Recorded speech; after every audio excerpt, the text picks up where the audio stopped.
গল্পের নাম লেজহীন শেয়াল। এক দুর্ঘটনায় পড়ে শেয়াল তার লেজ হারালো। কপাল মন্দ হলে যা হয় আর কি। লেজহীন শেয়ালের মনে ভারী দুঃখ।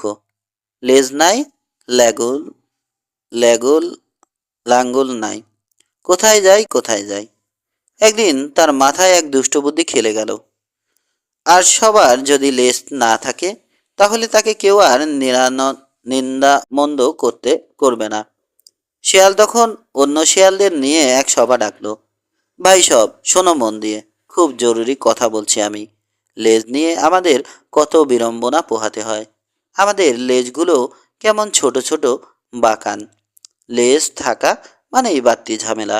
আমার লেজ নেই, ঝরঝরে হয়ে আছি আমি। তাই বলছিলাম, বাড়তি ঝামেলাটা সেটে ফেললে তোমাদেরও খুব ভালো লাগবে। সব শুনে অন্য এক শিয়াল বলল, সব বুঝলাম, সব শুনলাম, কিন্তু ভায়া, তোমার কথার মধ্যে খুঁজে পাচ্ছি বদমতলব। তুমি শুধু নিজের স্বার্থ দেখলে, আমাদের স্বার্থ দেখে তুমি কিন্তু ভাই কথা বললে না। নীতিবাক্য: নিজের স্বার্থ যারা দেখে তাদের কথার কোনো মূল্য নেই।